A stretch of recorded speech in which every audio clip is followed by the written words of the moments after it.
Di nyo Carita, pasama pa si Mother sa ribbon cutting dito sa Mindoro. Wow! Gabing-gabi na nga nung bumalik si Mother sa port para sunduin si Ma'am Christy. Yes guys, ngayon makakasama ni Mother si Ma'am Christy ng Raymundo G Farm dito sa Mindoro. Nung sunduin nga ni Mother, diretso na nga sila dito sa bahay ni na Ma'am Christine sa Mindoro. Since taga Mindoro din siya. O diba nakakatuwa ang mga Mindorenya, talagang nagkakasama-sama at nagkakakilala-kilala kahit nasaan sila. Eto naman guys, si Tita ang mother ni Ma'am Christine. Grabe, hindi mo akalaing mother ni Ma'am Christine kasi ang bata-bata pa niya tingnan. Dito nga sa bahay ni Tita, dito sila magsistay for the night. Since syempre gabing-gabi na rin nga nung time na to. Yung bahay naman ni Ma'am Christine, hours away nga siya mula sa pinagsistayan ni Mother sa Apito. Pero alam nyo ba guys, to start with, nung una talaga, hindi naman alam ni Mother na si Ma'am Christine taga Mindoro rin talaga. Kumbaga, naging friends lang rin nga talaga sila hanggang sa magkausap-usap sila ng ayos at nagkahalaman na parehas talaga silang taga Mindoro. Anyways, ayan nga, ito yung pinunta talaga ni Ma'am Christine, birthday kasi ng kanyang mother ngayon. Actually, itong pinaka-celebration nila, parang advance celebration na nga siya ng birthday ni Mother. Kasi nga, nung time na pumunta sila, hindi pa talaga nag-birthday si Mother niyan. Pero kasi yan lang yung available time din ni Ma'am Christine. Kaya naman ayan, nag-blow na rin ng cake si Mother at grabe guys, ay nakalagay sa cake number 55.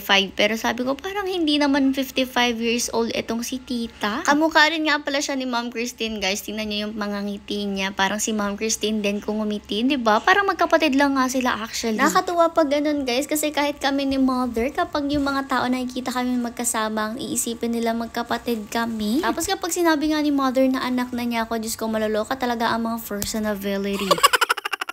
Anyways, ayun na nga nung finally masindihan na nga yung kandila. Syempre, nag-wish na rin nga si Tita Jan at syempre, nagkanta na rin sila ng happy birthday. O diba, very simple lang din nga yung advance celebration nila pero very happy rin nga sila dyan. Nakakatuwa nga guys kasi habang kumakanta sila, hindi lang basta singa, may pa-dance pa nga dyan ang bebe. O diba, may batang sumasayaw-sayaw, ang cute-cute niya. Tapos syempre, after nga kantahan ng happy birthday, hindi pwedeng hindi siya mag-wish bago mag-blow ng candle, diba? At kung ano man nga yung wini-wish ni Tita Jan, syempre hoping tayo na matupad lahat ng mga wishes niya for this year. Syempre, babatiin rin natin si Tita ng happy 55th birthday pala.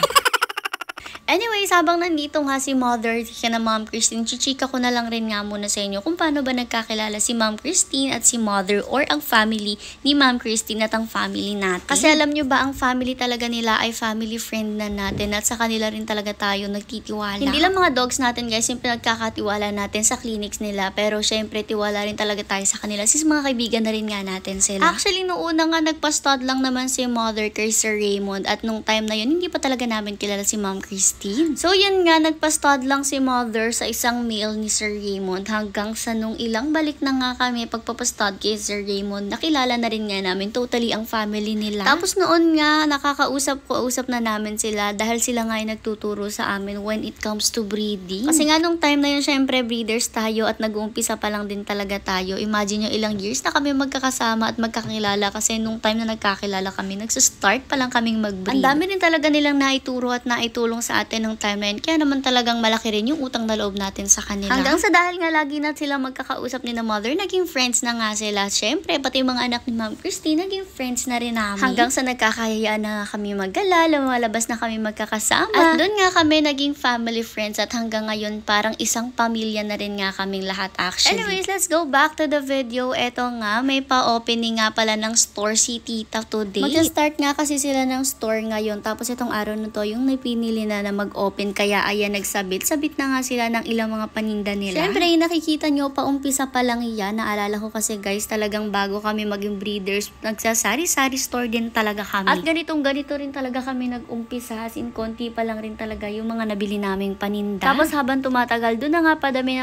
yung mga paninda namin, lalo't lumakas rin ng lumakas yung store namin. Siyempre, hoping tayo na ganito din yung mayari sa store ni Tita. Mas lumakas siya, mas dumami yung paninda niya at syempre dumami na yung mga customer customers niya. Anyways, dahil mag-open nga sila, may pa-ribbon cutting rin nga pala sila dito ngayon. Si Ma'am Christine na nga yung nag-ayos ng ribbon dyan, since siya rin kasi talaga yung magaling sa mga ganyan-ganyan. Alam nyo ba si Ma'am Christine, magaling siya sa mga arts and crafts. May binigay nga siya sa atin noon na pinaint niya na doggy, tapos dinisplay natin yan sa mansion. Papakita ko yan sa inyo guys next time. Anyways, ayan nga, after nga maikabit ni Ma'am Christine ang ribbon, very simple lang syempre. Nag-umpisa na rin nga sila dyan sa ribbon cutting at syempre si tita ang nag-cut ng ribbon at sinama rin nga niya si mother dyan. O diba, tagahawak rin siya. Nung makat na nga ang ribbon, ayan na, finally open na ang store ni tita. Sabi ko nga sana soon makarating rin ako dito kasi nga nung time na to hindi po ako kasama. Tapos papakyawin natin ang laman ng store ni tita kasi for the chibog rin talaga kami palagi kung magkakasama eh.